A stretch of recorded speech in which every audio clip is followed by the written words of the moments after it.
Hello and welcome!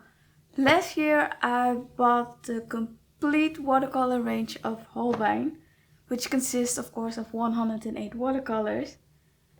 And I guess I kind of splurged because it was my birthday, so this is what I bought for myself. Partly because I was interested in trying out a lot of watercolors from one brand, because I tend to go for the same colors, and that's good because you know what to expect. But it has been like close to, I would say, 6 months since I have this set, and I still keep reaching for similar colors or the same colors. I actually plan to do like a whole unboxing and a swatch with me for this first part, but the footage was horrible. It didn't work out that well because I was filming on my phone, and because these tubes are really tiny, you couldn't see anything, and it's also very reflective, so that messed up the lighting as well. I just pour these watercolor tubes in half pans and put them inside this Magello palette that I had lying around.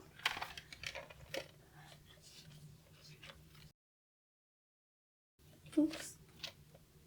Here are all of the watercolors and a swatch card which I just taped together.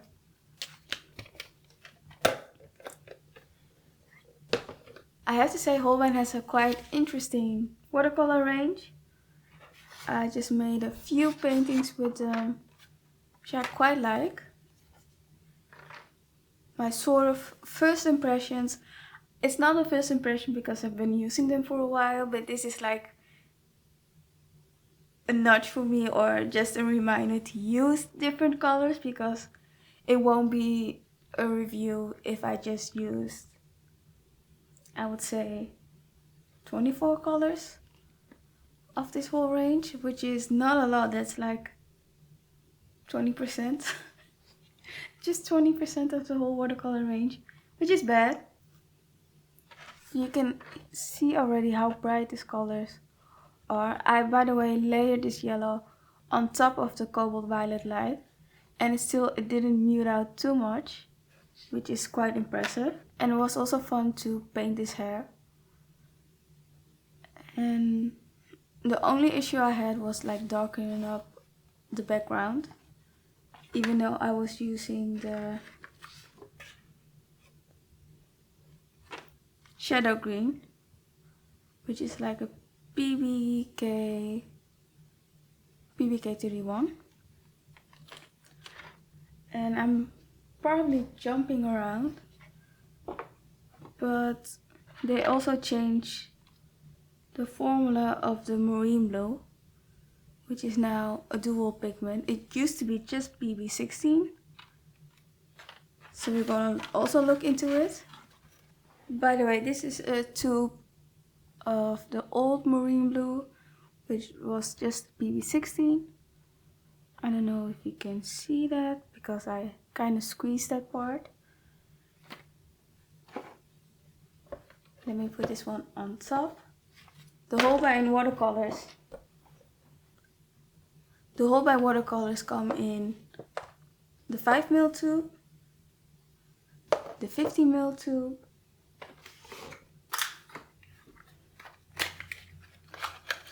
and this is, by the way, just for comparison, I have a 60mm tube, but a few of the watercolors also come in a 60ml size. So it's hard to imagine 60ml of watercolor. I have white gouache, which didn't make sense for me to buy such a huge tube.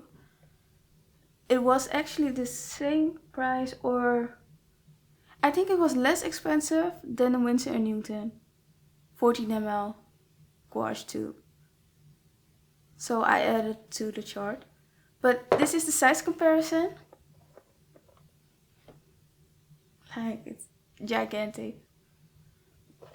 And I really need to clean this too before it gets stuck and I won't be able to open it anymore. So I will put this one aside as a reminder.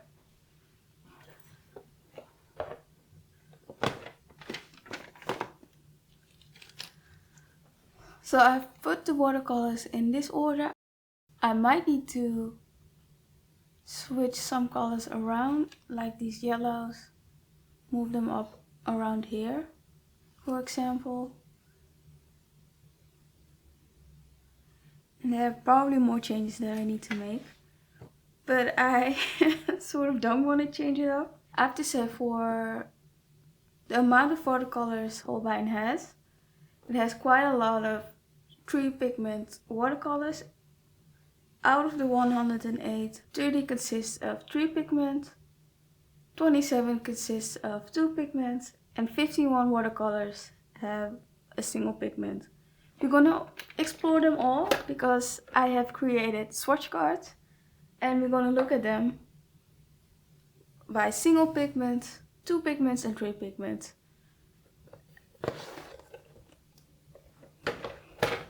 Because I find using single pigment watercolors to be more predictable to mix with, and it's a lot easier to use.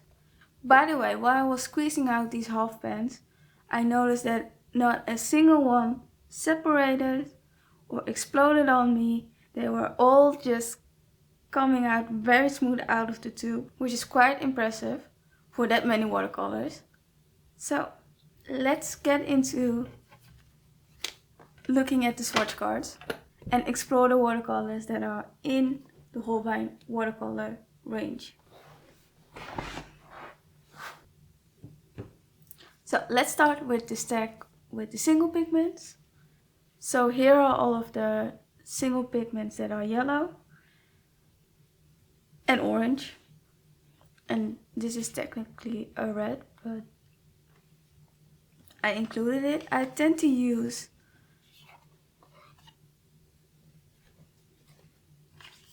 these 3, the imidazoline lemon, the imidazoline yellow, and the insuloline, I don't know, yellow deep. These are the 3 pigments that I'm most familiar with, and they are quite transparent, so they're a little bit more predictable to use in paintings. So there are 3 versions of the PY35, and they kind of range from warm to cool, or from cool to warm.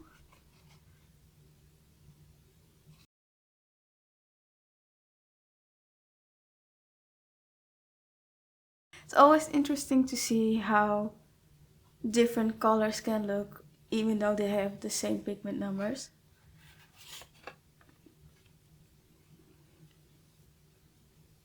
And this one just glows. I don't know what it is, but I really like the PY110.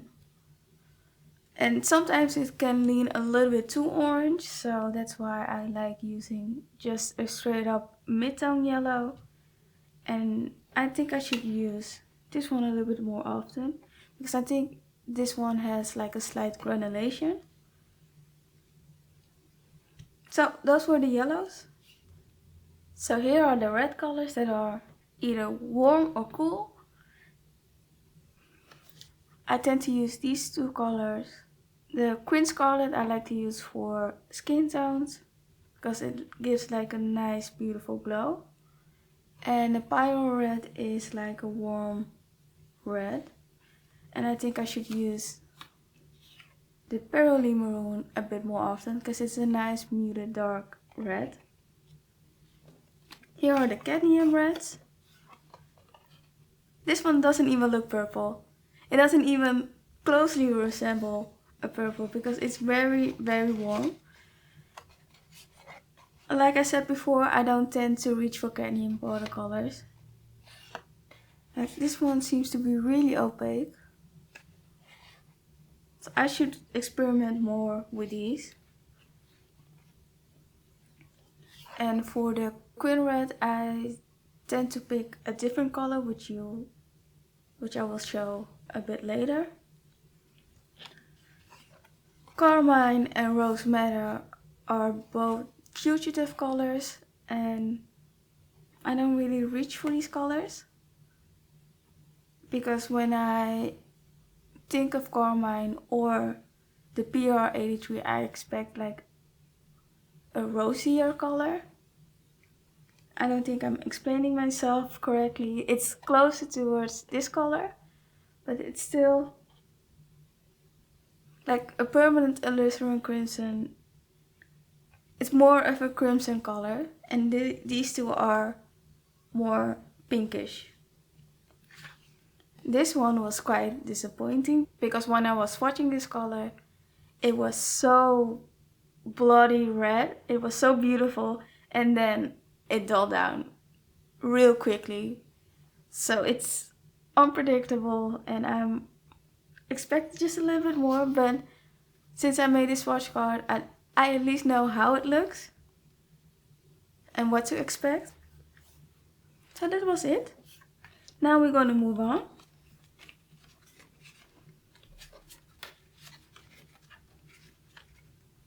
Next up, the pink and purples.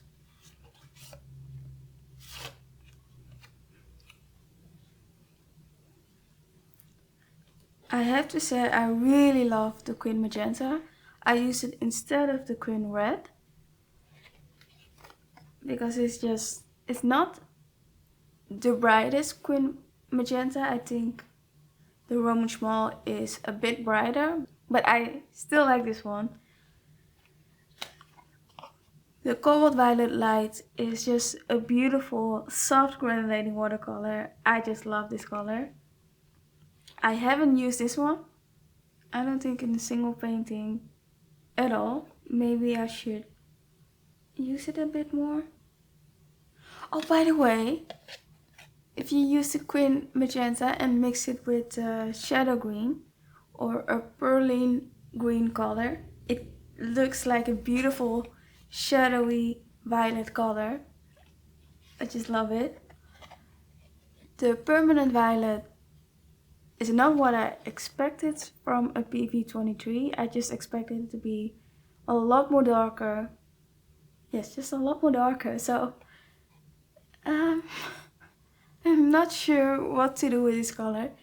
I tend to use the permanent violet or the dioxazine violet, the carbazole violet, for shadows in skin tone.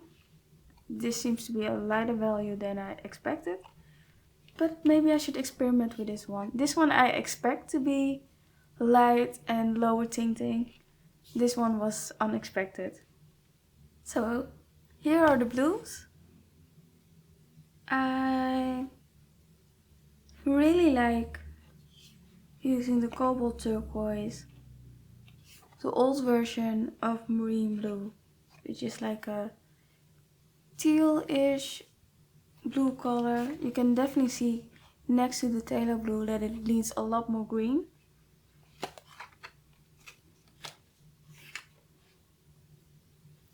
And when I say like I like this difference between the ultramarine light and the ultramarine deep, I still prefer the ultramarine deep, but this is also a pretty nice blue color. The ultramarine light is actually a pretty nice color. I haven't really explored the royal blue, which is a PB60. This is how the three PB15 look next to each other. And I don't know what they added to the manganese blue Nova, because it's a lot lighter compared to the Taylor blue yellow shade. I quite like it. It looks like a sky blue.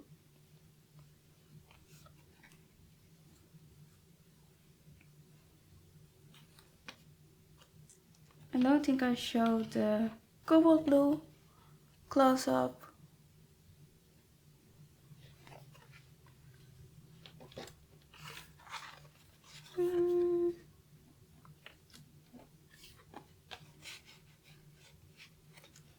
So the cobalt blue is in the middle, the ultramarine light, and the phthalo blue yellow shade as comparison.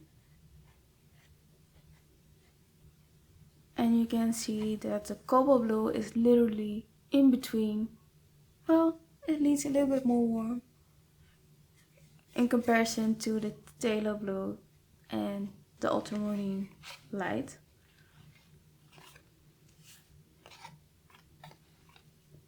There are also a few greens.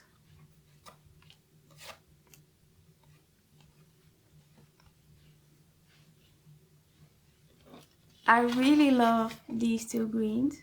The shadow green, which is a PBK 31, which is a dark, dull green color.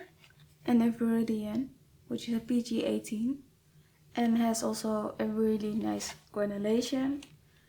And these colors, I should use them more often. The bamboo green, which is a PB36, is a lot brighter and leans a lot more yellow compared to the Viridian hue, which is a PG7. These two greens are really handy for mixing, but because there are a lot of greens in the Holbein watercolor range, I don't tend to mix my own greens, which is pretty lazy of me. Next up, the earth colors. I quite like the range that Holbein has when it comes to single earth pigments. The yellow ochre is beautiful and quite soft. The imidasalon brown, which is a PBR 25, is just a beautiful reddish brown, and especially compared to the burnt sienna, you can see how orange the burnt sienna is because it's an orangey earth color. And a light red. The Indian red is really opaque. And of course burnt umber. And a very cool earth tone, which is the umber. I just wish this was a little bit more pigmented. I think it had to do with rewriting the watercolor. And the Van Dyke brown just has a beautiful granulation. I really like this color, but I just don't know how light fast the NBR 8 is.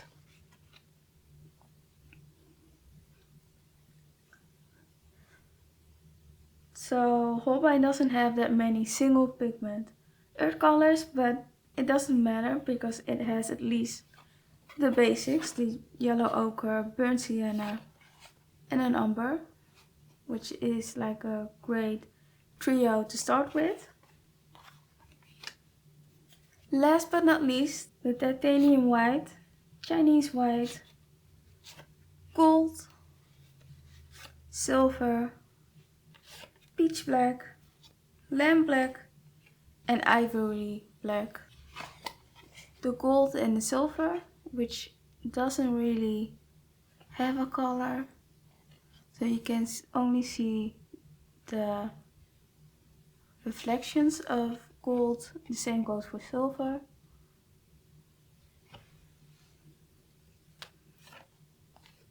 I really like the peach black. It has like a lovely granulation.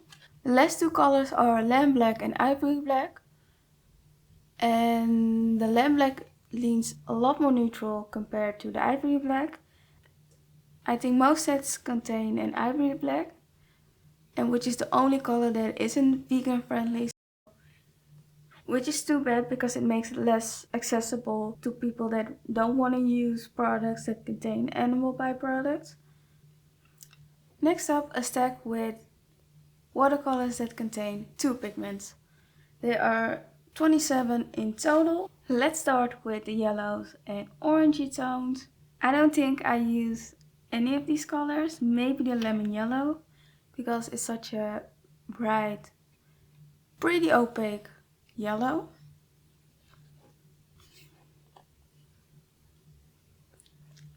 Like, these two are cool leaning and these two are warm leaning. These two have the same pigment numbers And like the name says, the permanent yellow deep is deeper compared to the permanent yellow light. I don't know how permanent these are since they contain the pigment PY83. I actually quite like the brilliant orange. I don't know why, but it looks just beautiful in the pen, so sometimes I reach for this color. I have not much to say about these colors other than I should play with them a little bit more, especially since I see them in front of me. But if I would pick colors from the Holbein range, would I pick any of these colors up? The only color I would pick up would be the brilliant orange. And the rest I would skip. Yes, I would skip. Oh no, that sounds so bad.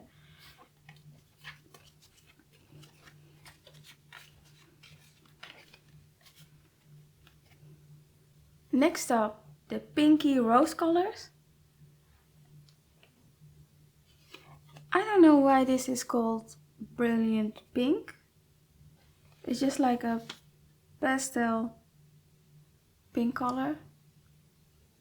It's beautiful, but it's not what I expect from the name.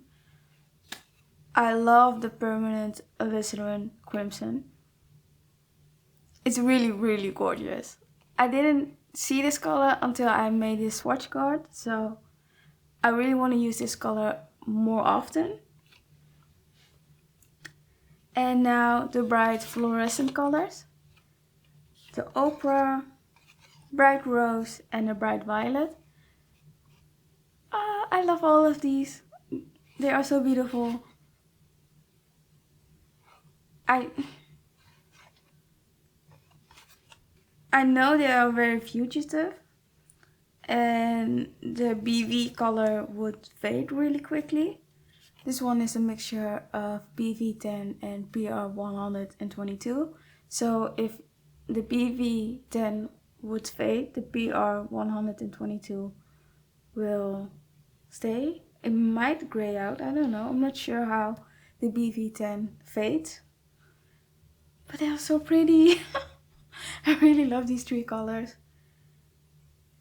I don't tend to use them in paintings, but they keep calling to me to say, please use me. I should use these colors in my sketchbook. And now the blues. I like that they used a PB29 and a PB15 for the cobalt blue hue, because it just sits in the middle of the warm and cool. It's a bit deeper than the cobalt blue, but it's a pretty color. I don't know what to use the very lighter blue for. Maybe for skies. The marine blue, this is the new double pigment, how do I say it? 2 pigment marine blue. And this is the PB16, and this is a mixture of PB16 and PG7. And it looks exactly the same.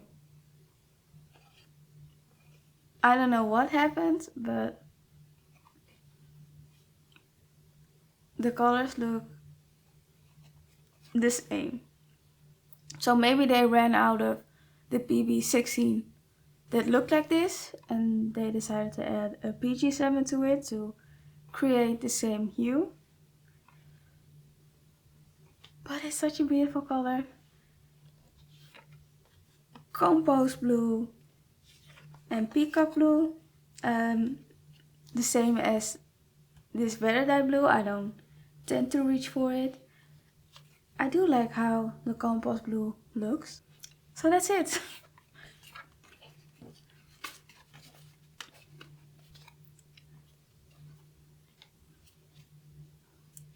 Now the green colors.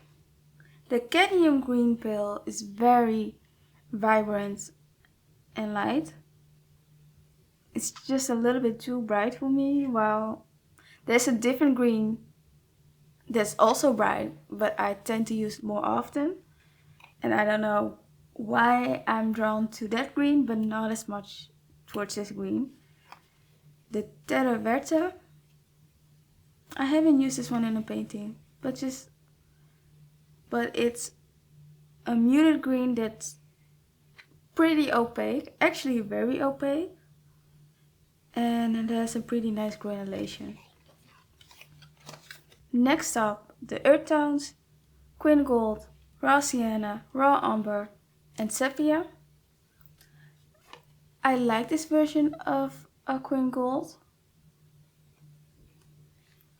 I don't understand these mixtures because like it seems a mixture, they contain a mixture of these two colors or something different, but you might as well just get the yellow ochre. I think this would granulate just a little bit more.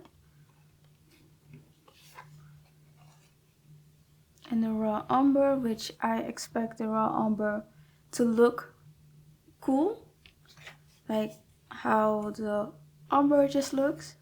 This is what I expect a raw umber to look like, and this just looks like a pale burnt umber. And a sepia actually looks quite nice. It's like a deeper version of the umber, and it looks a lot cooler, so it serves like a great neutral.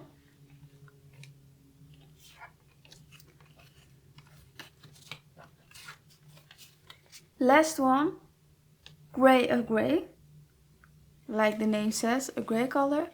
It's a pretty nice neutral. I don't have a use for this color because you hardly can see it in swatch form or in swatch tone. Like it gives a slight gray look. And I layered this watercolor drop a few times, so that's why you can still see it. Otherwise it wouldn't be visible. So those were all of the watercolors that contain 2 pigments. And the last stack contains watercolors that contain 3 pigments. So let's take a look. The yellows, Jean Brilliant number 1. I don't know how to use this color or what to use this color for. It's like a nice warm cream color.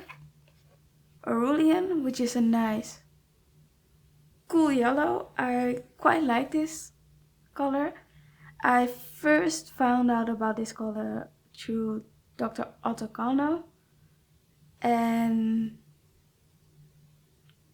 I actually quite like this color. And because the mixture exists out of PY colors, it will behave as you would expect from a yellow. The Naples yellow, Gamos Nova, I quite like this color. It adds a certain glow to the painting, and it's just a beautiful warm leaning yellow. Permanent Yellow Orange, which is an okay color. It's an orange leaning yellow. Reds and purples. Vermilion Hue. I don't like this color. I really don't. Personally, I don't like using the vermilion hue because it tends to muddy other colors, so I stay away from this color. Scarlet Lake. Haven't used this color. Crimson Lake is just a beautiful, gorgeous color which I would use on its own. Mineral Violet. It's a nice color. I just expected a little bit more separation, but I think Holbein watercolors are really finely milled, so you can see like a slight separation of the PB29 if you look really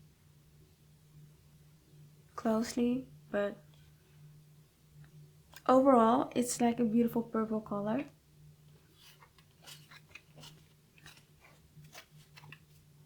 Next up the blues, and I decided to add the lilac, the turquoise blue, horizon blue, which I quite like, lilac and lavender. I don't know how to use these colors.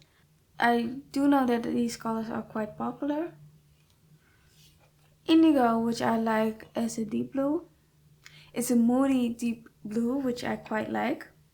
So here are all of the greens that contain... Wait a second. The leaf green contains 2 pigments that I overlooked. Oops. So I prefer the leaf green over the cadmium green pale, because the leaf green leans a lot more yellow compared to the cadmium green pale. So sometimes I use this color for skin tones. But I forgot to include this color in the stack of 2 pigment watercolors. My bad. So let's move these over. There are, let me see, a few colors that contain the same pigments. The olive green and the greenish yellow, which are quite nice greens. I prefer the greenish yellow. They both contain a PY 150, PG7 and PBR 25. I really don't use this color, which is the green gray.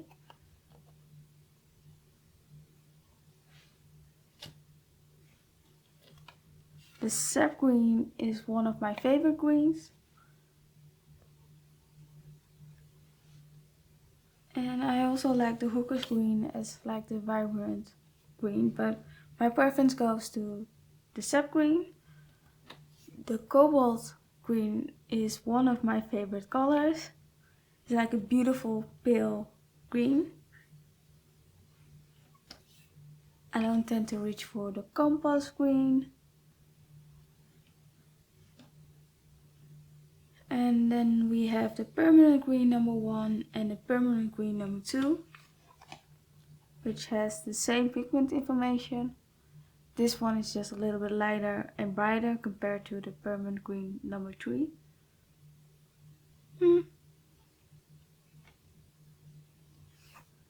Emerald green. Looks quite similar. No, this is just this one is more yellow compared to the cadmium green deep, and a lot brighter.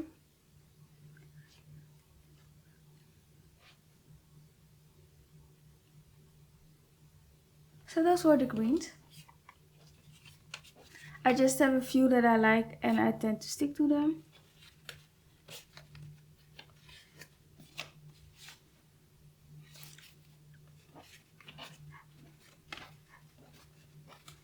Next up, the earthy tone colors.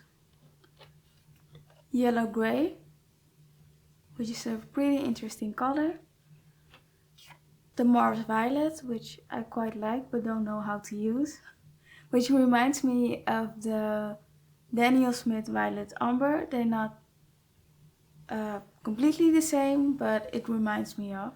That's it for these 2 colors. And now the neutrals. Davies gray, Payne's gray and neutral tint. I really want to use this color. I don't know, it's kind of speaking to me, but I'm like ignoring it, but sort of want to use it. The Payne's gray, I don't like this Payne's gray. I like a Payne's gray that leans more blue toned, and this looks very neutral, which is okay, but I don't expect a Payne's gray to look like that. And the same goes for neutral tint, but I do like the neutral tint a bit more than the Payne's gray, because sometimes the purpley tones come through, but kind of looks similar. This one is just a little bit more purple tone in comparison. So now we have explored these watercolors. I hope you enjoyed this video. If you want to see more videos from me, subscribe, and I definitely hope to see you in the next video. Until then, bye bye!